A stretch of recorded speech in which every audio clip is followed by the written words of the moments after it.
সরকারের পদত্যাগের দাবিতে বৈষম্য বিরোধী আন্দোলনের ঘোষিত অসহযোগ কর্মসূচির প্রথম দিনের ঘটনা প্রবাহ আন্তর্জাতিক গণমাধ্যমে গুরুত্ব সহকারে প্রচার করা হয়েছে।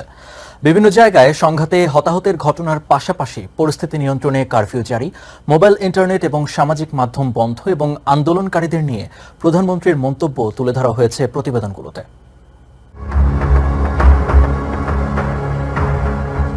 বাংলাদেশে চলমান বৈষম্য বিরোধী আন্দোলনের কর্মসূচির শুরু থেকেই আন্তর্জাতিক গণমাধ্যম বিষয়টি বেশ গুরুত্ব দিয়ে প্রচার করতে শুরু করে। শনিবার আন্দোলনের সমন্বয়কদের ডাকে ঢাকার কেন্দ্রীয় শহীদ মিনারে গণসমাবেশের খবরও প্রচার পেয়েছে গণমাধ্যমে। এছাড়া অসহযোগ আন্দোলনের প্রথম দিনের বিষয়টিও উঠে এসেছে প্রতিবেদনগুলোতে। বিবিসির প্রতিবেদনে দেশের বিভিন্ন জায়গায় সংঘাতের বিষয়টি উঠে আসে। এক প্রতিবেদনে জার্মান ভিত্তিক গণমাধ্যম ডয়েচে ওয়েলে জানায়, বাংলাদেশের প্রধানমন্ত্রী শেখ হাসিনার পদত্যাগের দাবিতে হাজার হাজার কোটা সংস্কারপন্থী শিক্ষার্থী ও তাদের সমর্থকেরা সমাবেশ করেছেন। এদিকে কাতার ভিত্তিক গণমাধ্যম আল জাজিরা বলেছে, রোববারও বাংলাদেশে ব্যাপক সহিংসতা হয়েছে। দেশের সর্বোচ্চ আদালত শিক্ষার্থীদের দাবি মেনে কোটা ব্যবস্থা সংস্কারের পক্ষে রায় দিলেও আন্দোলনের শুরুতে হামলা ও শিক্ষার্থী হতাহতের ঘটনা কোটা সংস্কারের এই আন্দোলনকে সরকার পতনের আন্দোলনে রূপ দিয়েছে।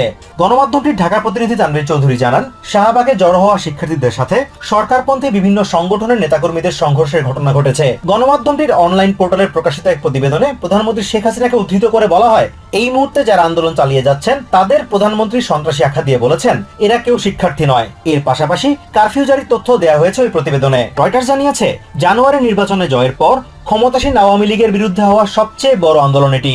এছাড়া দেশে আবারও ইন্টারনেট সেবা ও সামাজিক মাধ্যম বন্ধ করে দেওয়ার খবরও গুরুত্ব দিয়ে উল্লেখ করেছে গণমাধ্যমটি।